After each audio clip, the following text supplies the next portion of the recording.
All right, so we're starting a new series here. We're going to be reviewing the top 100 worst movies of all time on IMDb. These could be anywhere from like this first one rated 5.6 to down in the ones out of 10. And so it's going to be 100 movies of pain, but I think there's going to be some valuable lessons to take away from some of these movies, and really just have a good time watching these really poorly made films. And it's gonna be painful, that's for sure.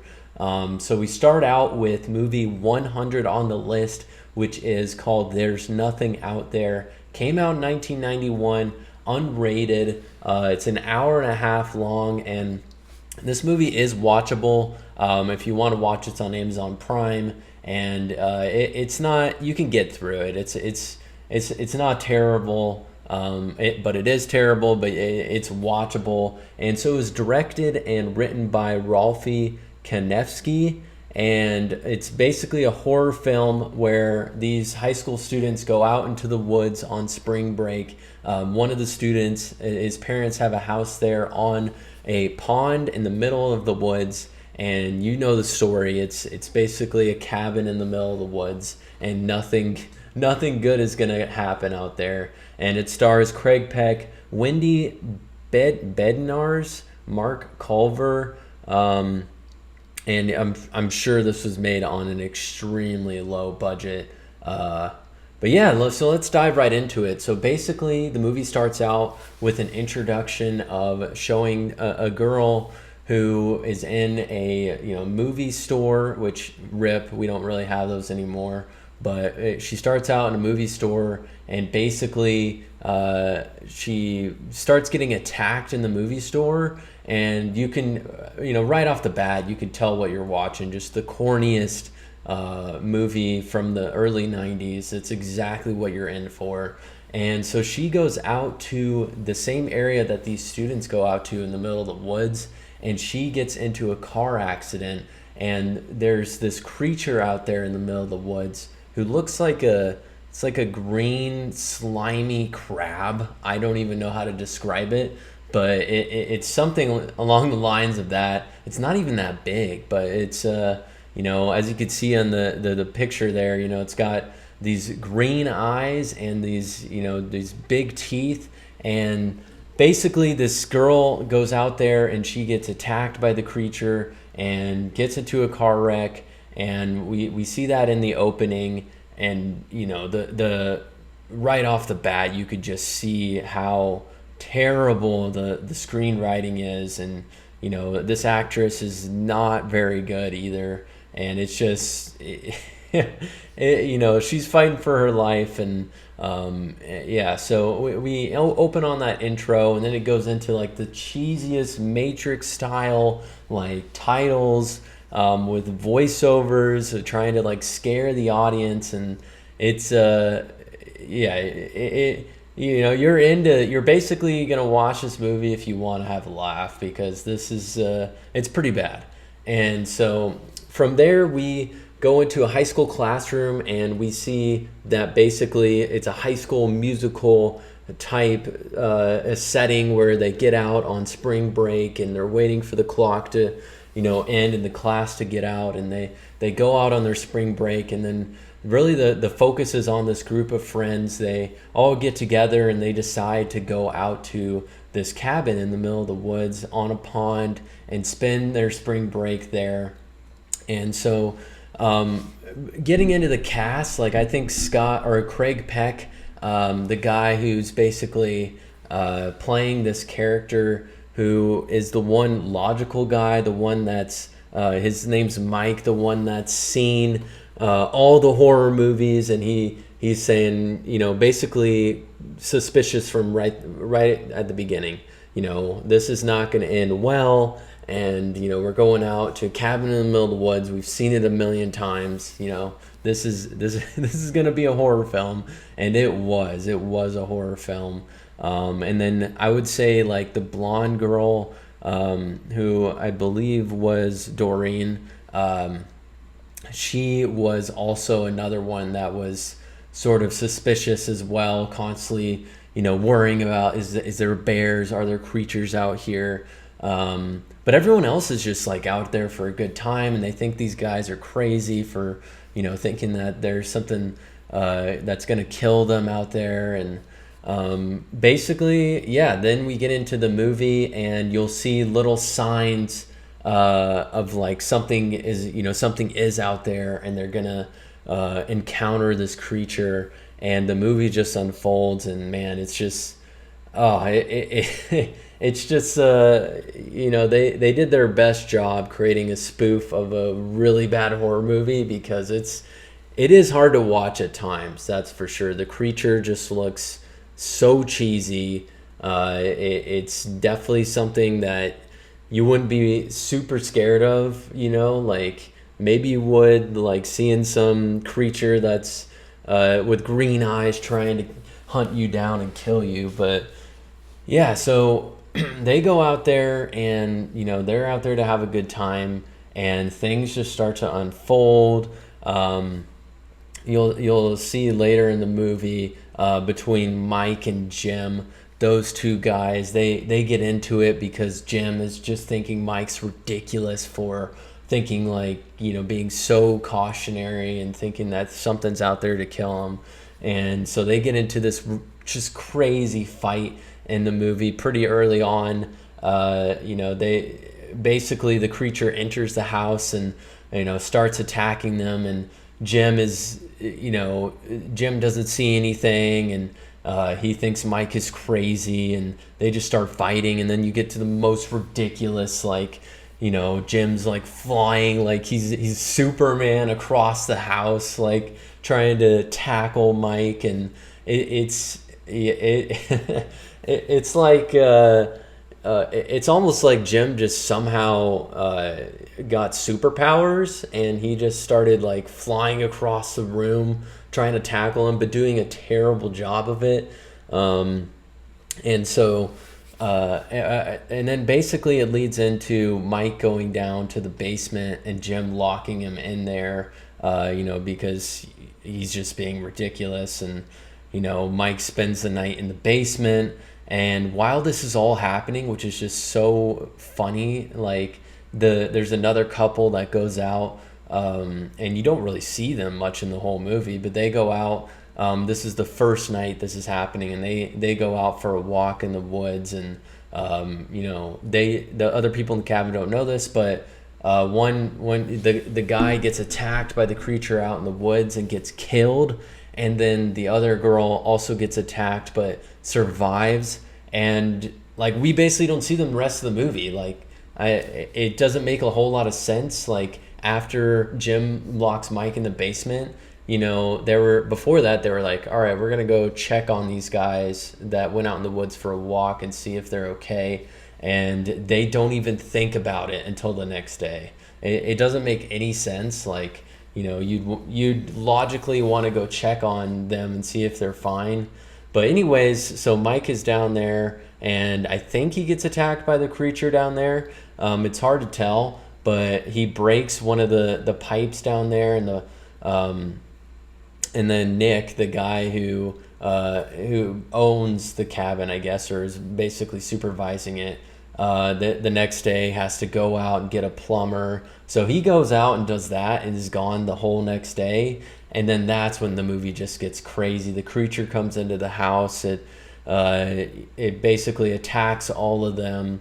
It kills Jim. It possesses the blonde girl Dorian with green laser shooting eyes. It possesses Dorian, and Dorian starts acting crazy, and then she dies as well. And so you're left with Janet and Mike, and everyone else, like the one lady who went out with the other guy for a walk is still alive, but you don't really see her. And so they're basically starting to realize like how to combat this creature. And it's just pretty funny. Like they figure out that shaving cream is the creature's weakness, because everyone hates a mouthful of shaving cream. And they also figure out, light bulbs and flashlights are things to use. And so basically, when Nick comes back, and he comes back from getting the plumber, he comes back, has no idea the creature exists, and they're down in the basement. Mike and Janet are down in the basement at this point, and they locked themselves in the basement and boarded up the window. And I guess that's a good move. I mean, like, when they boarded up the window, and then it just didn't look like they did a good, like, anyone could break into that. Like, it looks just the flimsiest nails. Like, it was just a really poor job. Like, anyone could get in there. Like, I know Mike's a sensible guy, but man, like, it didn't seem like a great strategy. And so Nick comes back, and basically they warn Nick of what's to come. And they all end up getting together in the house. A bunch of, their friends are dead at this point. And this is the best part of the movie, really, where it's the climax of the movie. It's all coming together. They're figuring out how to fight this creature. And there's some funny moments here. Like, all of a sudden, Nick, I don't even know how these guys get, like, superpowers, but Nick gets, like, a superpower, becomes Indiana Jones for a second. There's, like, this one point where he, like, swings off a boom mic to escape from the creature. I thought that was pretty funny. They did a good job on that. But yeah, Nick gets, like, some superpowers, and they basically fight this creature. And another point too, which is just so stupid, but the creature wants to prey on these young girls, basically to reproduce and create more of the creature. And he'll just kill all the guys. He doesn't care about them, but he wants to go after all the girls to basically reproduce. And it's I keep saying all this, and it just sounds so stupid, and it is. And so the creature gets a hold of Janet, and they're fighting it off with throwing light bulbs to basically confuse it, and then directing it with flashlights, and they end up getting it into the oven, and then Mike protects the oven, and they light the creature on fire. And basically the whole house, somehow the house stayed standing, but the oven explodes, and Mike goes flying. And I thought at one point the creature was still alive, but I guess the creature died. And those three end up getting away with it, and they defeat the movie trope of everyone dying in the end in these cheesy horror movies, and they end up surviving. And then they take the plumber's truck who arrived. The plumber died, by the way. He just didn't even stand a chance. He was just like, what's going on? And then the creature just attacked him and killed him. But yeah, so they survive, and then they end up running into the girl from the intro who's still alive, and they pick her up, and they all know the signs of the creature now. So they're checking her out, like making sure she doesn't have green eyes and whatnot. And they see, like, some green eyes on her, like she has green eyes, but she's like, no, I swear I was born with these green eyes. And then they're like, no, we don't trust you. And they just chuck her out of the vehicle, and they drive off, and they end up surviving. And and that's the end of the movie. And it's kind of weird because, this whole time, like, you're just like, do they even care about their friends? Like, there was no moments where they're mourning their friends at all. They didn't care at all. They're just worried about the creature and trying to survive. And wow, this there was a lot going on in this movie, but it was pretty simple. And I think that because they made it as sort of a spoof, and it wasn't supposed to be like a serious movie, I think that actually helped the movie a lot. Like, if this was supposed to be serious, like, man, this would be in the twos probably out of 10. Like, it was just it was pretty, it was not a good horror movie. I think there was actually one point where I did fall for the jump scare a little bit, and that was in the moment where Jim got attacked in the bedroom, and because I just wasn't expecting the creature to just pop out like from the bed, and like that was just so unexpected, and that got me a little bit, but oh, it was something. I don't know if I would put this in the top 100 worst movies of all time, because it's more of a spoof, and they're pretty aware of that throughout the whole movie, and I think because of that, it does a good job of like making fun of it. And I'm sure when it came out in 1991, like this was a good like spoof movie for people to watch and just make fun of other really terrible horror movies.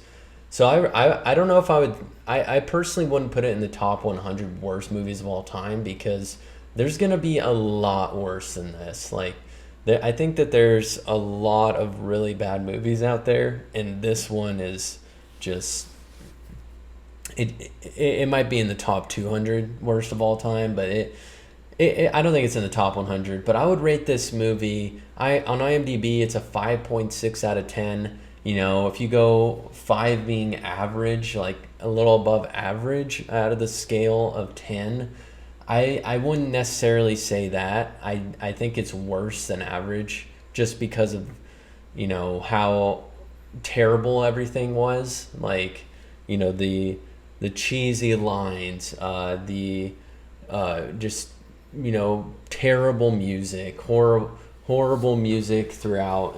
It's all just so cheesy. And like I said, there was or maybe I didn't say this, but there was a few transitions in here actually that I thought were actually good, believe it or not.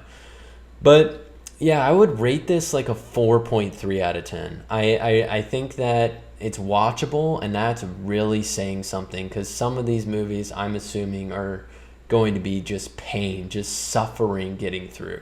I think it's going to be a real struggle, but this one's watchable, and if you really want to watch it, it's on Amazon Prime, and I think the ending is really where it's good. Like that's where you'll enjoy it the most. Everything else is kind of, it doesn't really drag, but it's just slow, and you might want to have some substances if you're watching this movie, because it's and for a lot of these movies I'm assuming, because it's pretty bad. But I think, yeah, some positives, like the transitions were good. There were some shots in here that were decent, some decent cinematography, and that's really saying something, because it really wasn't great. But, and as far as, I think really the highlight is the structure. Like, I think they structured this movie actually really well. Like, I'm glad it was only an hour and a half. That's all they needed. I think that they kind of took a little too long to get to the climax, but really overall, like with the intro, introducing that girl out in the woods, and then getting into the story, it got into the story very fast. So I think that the structure of the whole film is well done, and I think that they did a good job with that. But there's nothing out there is man, if you're just bored and you want to put on something that's just so stupid it'll give you laughs, and there's some good moments, some good lines with the shaving cream, and the creature is just it's just so stupid. The creature is like, just, it looks so small, like it doesn't even move fast. It's small, like it's like a crab, and I think the only times that it would be able to really get you is if it grabbed you out of nowhere. And I guess one more quality I can remember now is they tried to shoot some of it from the creature's perspective. And I know that there was like a movie coming out this year. It might already be out, where the whole movie was shot from the horror movie was shot from the killer's perspective. And I think that's an interesting idea. I think that, not a lot of movies do that, and I think this movie did a bad job of it, but I think the idea itself is an interesting one, and it definitely adds variety to the horror genre. And so I'm all for trying that out. Uh, I mean, at least they tried something innovative here, you know. Yeah, it's just the movie's just a bunch of teenagers. It's very simple plot. And like I said, Craig Peck, Mike was definitely the highlight as far as acting. He played the logical character, and a lot of things he was saying and doing were good and reasonable.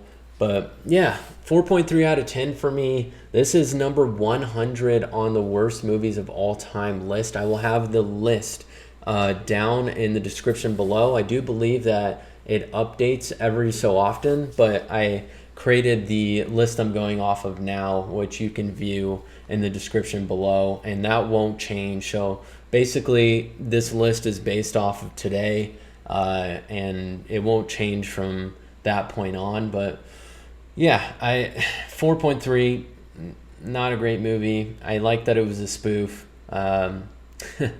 It had some good moments, and oh man, this list, I fear like this was a good movie to start off the list because it wasn't bad and it was watchable, because it's going to just get so much worse. I mean, just looking at some of the movies on the list, oh my word, it's gonna get bad. And I just I hope that, you know, this is time well spent, and you know, we can learn some things out of these movies, because it might be a lot of wasted time. But hope you guys enjoyed this.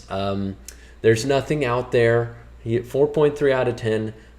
Yeah, if you guys enjoyed this, make sure you like the video and also hit that subscribe button. I will be doing these as much as I possibly can, and so yeah, just make sure to follow and be on the lookout for more.